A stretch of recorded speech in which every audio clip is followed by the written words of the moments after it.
میں اس زمین کو حاصل کرنے کا راستہ اور ذریعہ بتاتی ہوں، اور وہ یہ ہے کہ اس کے والی اور گرانے کو قتل کروا دے۔ بادشاہ نے کہا کہ قتل کروانے کا کوئی بہانہ بھی تو ہونا چاہیے۔ اس عورت نے کہا کہ بہانہ میں بنا دیتی ہوں۔ یہ کہہ کر اس نے اپنی قوم کو اور قبیلے کے 40 افراد کو بلوایا۔ ان سے کہا کہ بادشاہ کے پاس جاؤ اور ان سے کہو کہ یہاں فلاں شخص جو رہتا ہے، جس کی یہ زمین ہے، آپ کے دین کے خلاف ہے، آپ کے مذہب اور عقیدے کی برابر مذمت کرتا رہتا ہے۔ اور وہ لوگ اس کی تعلیم کے مطابق بادشاہ کے پاس گئے اور اس سے یہی کچھ کہا۔ بادشاہ ابھی خاموش ہی تھا کہ اس کی عورت نے کہا کہ ایسے شخص کو زندہ نہیں چھوڑنا چاہیے جو ہمارے مذہب کے خلاف ہے اور اس کی مذمت کیا کرتا ہے۔ بادشاہ نے بیوی کے مشورے سے کہنے پر اس مومن کو قتل کروا دیا۔ یہ حال دیکھ کر پروردگار عالم کو جوش آیا۔ انہوں نے حضرت ادریس علیہ السلام کو حکم دیا کہ تم اس جابر اور ظالم بادشاہ سے جا کر کہہ دو کہ تم نے کیونکہ ظلم عظیم کیا ہے، میں تیری سلطنت کو برباد کر دوں گا۔ تو نے ہمارے علم سے ناجائز فائدہ اٹھا کر ظلم و زور کو فروغ دے رکھا ہے، تو اس نے غریب کو قتل کروا کے اس کے اہل و عیال کی زندگی برباد کر دی ہے۔ یاد رکھ، میں عنقریب ایسا کر دوں گا کہ تیری مشیر عورت کا گوشت کتے کھائیں گے۔ حضرت ادریس علیہ السلام نے حکم خداوند پانے کے بعد اس جابر بادشاہ کے دربار میں جا کر ارشاد باری پہنچا دیا۔ جب حضرت ادریس علیہ السلام نے بادشاہ کے دربار میں پہنچ کر اللہ کا پیغام پہنچایا تو بادشاہ نے غصے سے کہا، اے ادریس، خیر اسی میں ہے کہ تو میرے دربار سے نکل جا، ورنہ میں تمہیں قتل کر دوں گا۔ حضرت ادریس علیہ السلام تبلیغ رسالت فرما کر اور پیغام خدا بندی پہنچا کر واپس چلے آئے۔ ان کے واپس آنے کے بعد اس نے اپنی بیوی سے پوچھا کہ اب مجھے کیا کرنا چاہیے۔ اس نے کہا کہ آپ گھبرائے نہیں، میں ابھی ادریس کو قتل کروا دیتی ہوں، انہی کے ساتھ ان کی رسالت بھی ختم ہو جائے گی۔ حضرت ادریس علیہ السلام نے دربار سے واپس آنے کے بعد اپنے خالص مومنوں سے، جن کی تعداد 20 تھی، واقعہ بیان کیا تو ان لوگوں نے بھی کہا کہ آپ کو قتل کا خطرہ ہے، آپ اس مقام سے کسی اور جگہ چلے جائیں۔ حضرت ادریس علیہ السلام کے جاتے ہی بادشاہ کا بھیجا ہوا ایک گروہ جو 40 آدمیوں پر مشتمل تھا، حضرت ادریس علیہ السلام کی تلاش میں اس جگہ پر پہنچا جس جگہ آپ بیٹھا کرتے تھے۔ جب ان لوگوں نے حضرت ادریس علیہ السلام کو اس جگہ نہ پایا تو واپس چلے گئے۔ حضرت ادریس علیہ السلام جو اپنے چند اصحاب اور مومنین کے ساتھ نقل مکانی کر کے جا چکے تھے، جب دوسرے ملک پہنچے تو انہوں نے سحر کے وقت بارگاہ خدا بندی میں دعا کی کہ اے میرے پالنے والے، میں نے تیرا حکم ظالم بادشاہ تک پہنچا دیا، اس نے جو طرز عمل اختیار کیا تو اس سے واقف ہے۔ ارشاد خدا بندی ہوا کہ تو اس کے ملک سے باہر رہو اور اس کا معاملہ مجھ پر چھوڑ دو۔ میں اپنی عزت و جلال کی قسم کھا کر کہتا ہوں کہ میں اس کے ساتھ وہ کچھ کروں گا جس کا وہ مستحق ہے۔ یہ سن کر حضرت ادریس علیہ السلام نے عرض کی، میرے پالنے والے، میں ایک حاجت رکھتا ہوں۔ خدا نے فرمایا، کہو وہ کیا ہے؟ تم جو کہو گے میں کر دوں گا۔ حضرت ادریس علیہ السلام نے عرض کی، میں آپ سے یہ گزارش کرتا ہوں جب تک میں خود دعا نہ کروں اس علاقے میں جو اس سے متعلق ہے پر بارش نہ ہو۔ ارشاد ہوا ایسا ہی ہوگا۔ پھر خدا نے فرمایا، اے ادریس، اس طرح سب بھوکے پیاسے مرنے لگیں گے۔ حضرت ادریس علیہ السلام نے عرض کی، مالک، اس کے بغیر یہ لوگ ٹھیک بھی نہیں ہو سکتے۔ الغرض بارش بند ہو گئی اور 20 سال تک پانی آسمان سے نہ برسا۔ حضرت ادریس علیہ السلام سے اپنے ساتھیوں کو اعلان کے بعد 20 سال تک پانی نہ برسے گا جب تک میں خود دعا نہ کروں۔ یہ لوگ یہ قطرہ آسمانی سے بھی محروم رہیں گے۔ اس کے بعد حضرت ادریس علیہ السلام ان 20 ساتھیوں کے ہمراہ نکل گئے اور سب کو دیگر ممالک میں منتشر کر کے خود ایک پہاڑ کے غار میں چھپے رہے اور وہیں عبادت کرتے رہے۔ آپ دن بھر روزہ رکھتے اور رات کو افطار کرتے۔ خداوند عالم نے ایک ملک کو ان کے لیے مقرر کر دیا کہ وہ رات کو کھانا اور پانی حضرت ادریس علیہ السلام تک پہنچا دیں۔ پانی بند ہو جانے کی وجہ سے ملک کی حالت خراب ہو گئی اور یہ عالم ہو گیا کہ لوگ ایک دوسرے کو کھانے کی فکر کرنے لگے۔ پھر یہ نوبت آ گئی کہ ظالم بادشاہ قتل کر دیا گیا اور اس کی بیوی موت کے گھاٹ اس طرح اتر گئی کہ کتے اس کا گوشت کھاتے رہے۔ تب اس قحط کی مدت 20 سال ہوگی۔ ان لوگوں نے آپس میں جمع ہو کر یہ فیصلہ کیا کہ جس خدا نے ادریس کے کہنے پر بارش بند کی ہے، ہمیں چاہیے کہ اس کی طرف رجوع کریں، اسی سے پانی کی درخواست کر کے زندگی بچانے کی کوشش کریں۔ چنانچہ لوگوں نے پھٹے پرانے کپڑے پہنے، سروں پر خاک ڈالی اور توبہ استغفار کر کے بارش کی دعا کی۔ ان کی دعا کے بعد خداوند کریم نے جناب ادریس سے فرمایا، اے ادریس، وہ بھی میرے بندے ہیں، اب انہوں نے توبہ استغفار کی ہے، میں نے ان کی خطا معاف کر دی ہے، اب بہتر ہے کہ تم مجھ سے دعا کرو کہ پانی برسا دو۔ یہ تم سے اس لیے کہتا ہوں کیونکہ میں تم سے وعدہ کر چکا ہوں کہ جب تک تم دعا نہ کرو گے تو بارش نہ ہوگی۔ حضرت ادریس علیہ السلام نے عرض کی، میری درخواست اب بھی یہی ہے کہ ابھی بارش نہ برسائی جائے۔ خداوند عالم چونکہ اپنے نبی سے وعدہ کر چکے تھے، جب تک تم دعا نہ مانگو تو بارش نہ ہوگی۔ حضرت ادریس علیہ السلام کے یہ کہنے پر کہ ابھی بارش نہ کی جائے، یہ بات مان لی اور ساتھ ہی جو ملک حضرت ادریس علیہ السلام کے لیے کھانا لے کر جاتا تھا اسے منع فرما دیا۔ جب 3 دن رات حضرت ادریس علیہ السلام بھوکے رہے تو بارگاہ خداوندی میں حاضر ہو کر پوچھا، مالک، میری روزی کیوں بند کر دی گئی؟ ارشاد ہوا کہ ادریس علیہ السلام، تم 3 دن نہ گزار سکے اور میری مخلوق 20 سال سے عاجز اور پریشان ہے اور تم کو احساس نہیں ہوتا، لہٰذا اب تمہارے لیے یہی ہے کہ تم اپنی روزی خود پیدا کرو۔ لہٰذا حضرت ادریس علیہ السلام طلب معاش کے لیے نکلے۔ چلتے چلتے ایک گاؤں میں پہنچے، وہاں ایک مکان سے دھواں اٹھتا ہوا دکھائی دیا، وہ اس میں داخل ہو گئے۔ انہوں نے دیکھا کہ ایک بوڑھی عورت چولہے کے پاس بیٹھی ہے اور اس کے پاس روٹی کے 2 ٹکڑے رکھے ہوئے ہیں۔ حضرت ادریس علیہ السلام نے کہا، اے خدا کی بندی، میں بہت بھوکا ہوں، خدارا مجھے روٹی کا ٹکڑا دے دے۔ اس نے عرض کی، اے بندہ خدا، حضرت ادریس علیہ السلام اس قوم پر بددعا کی ہے اور مدت دراز سے شدید قحط پڑا ہوا ہے اور وہ خود روپوش ہو گئے ہیں۔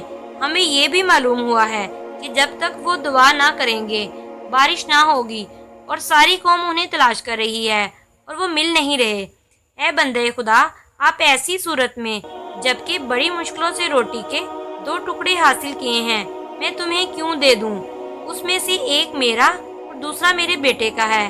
حضرت ادریس علیہ السلام نے کہا کہ ایک ٹکڑا تو کھا لے اور ایک ٹکڑے میں سے 2 حصے کر کے ایک مجھے دے دے اور دوسرا اپنے بیٹے کے لیے رکھ دے۔ اس نے کہا، یہ نہیں ہو سکتا، تو یہاں سے چلا جا، کوئی اور راستہ دیکھ۔ حضرت ادریس علیہ السلام نے فرمایا، میرے پیروں میں کھڑے ہونے کی طاقت نہیں ہے، خدارا مجھ پر رحم کر۔ اس عورت کا دل پسج گیا اور اس نے اپنے بیٹے کے حصے میں سے آدھا ان کو دے دیا اور حضرت ادریس علیہ السلام نے تناول فرمایا۔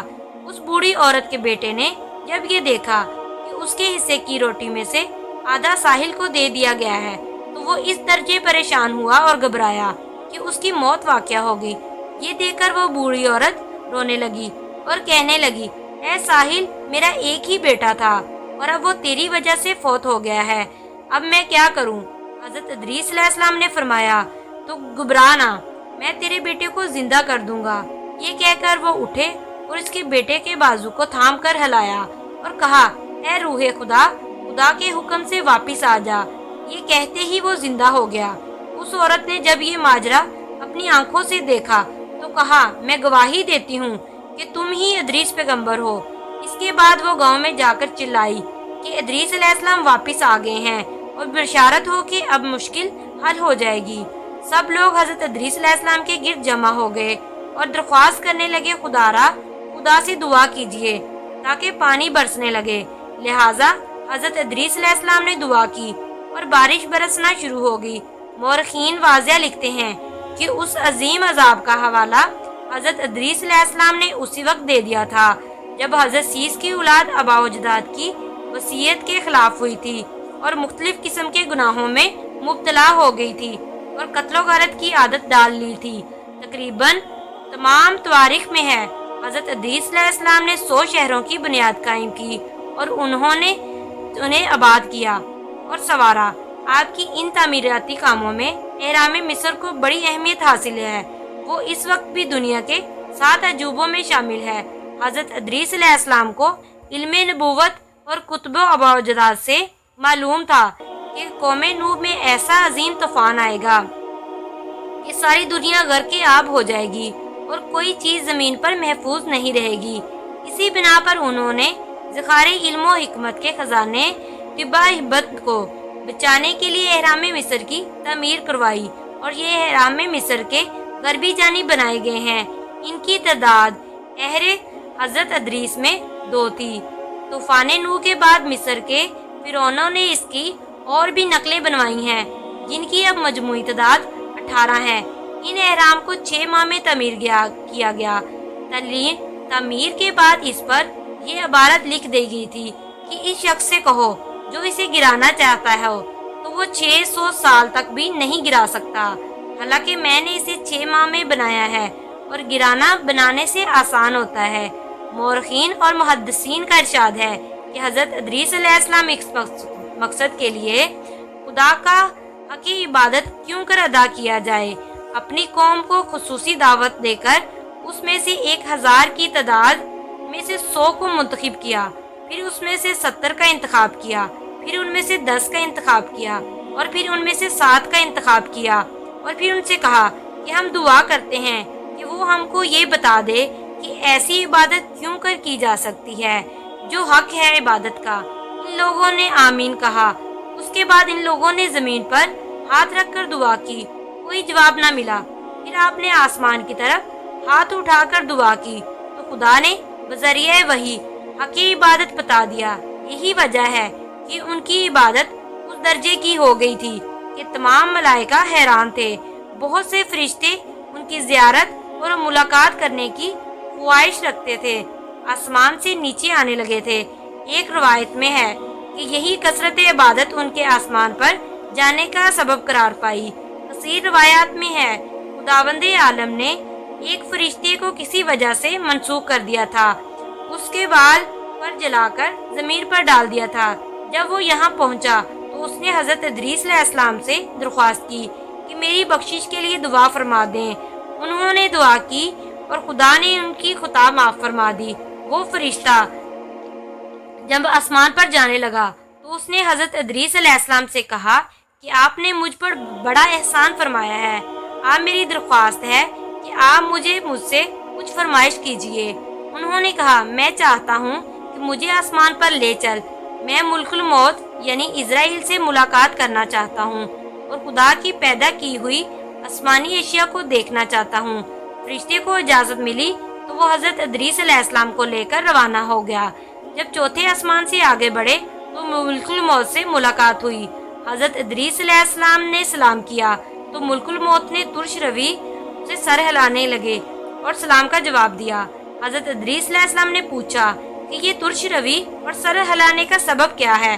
ملک الموت نے کہا میں تعجب سے سر ہلا رہا ہوں کیونکہ آج خدا نے حکم دیا تھا کہ میں آپ کی روح چوتھے اور 5ویں آسمان کے درمیان قبض کروں۔ میں حیران تھا کہ آپ تو زمین پر ہیں اور قبضے روح کا آسمان پر حکم دیا گیا ہے۔ اس کے بعد حضرت ادریس علیہ السلام لرزنے لگے اور ان کی روح قبض ہو گئی۔ پھر بے روایت علامہ جریری و امام سلوی حکم خدا دوبارہ زندہ ہوئے اور دوزخ اور جنت کی سیر کے لیے گئے۔ جنت میں داخل ہو کر برآمد نہ ہوئے تو خدا نے فرشتوں کو حکم دیا کہ ان کو یہیں رہنے دو۔ چنانچہ وہ جنت میں ہیں اور وہیں پر زندہ ہیں، کبھی چوتھے آسمان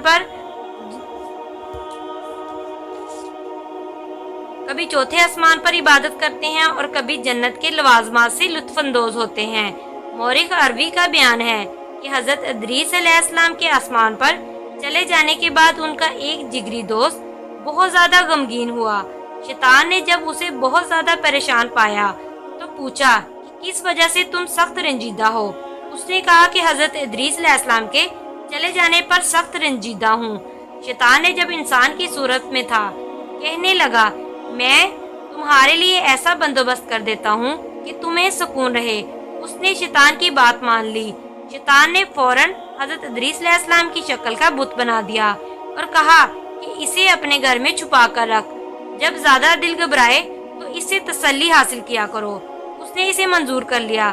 جب حضرت ادریس علیہ السلام کے اس دوست کا انتقال ہو گیا تو شیطان نے لوگوں کے سامنے چھپے ہوئے بت کو ظاہر کیا اور ان سے کہا کہ ادریس اور اس کا دوست اس بت کی پوجا کرتے تھے، اسی سبب سے ان لوگوں کی دعائیں قبول ہوتی تھی۔ اگر تم لوگ بھی ایسا کرو تو بہت اچھے رہو گے۔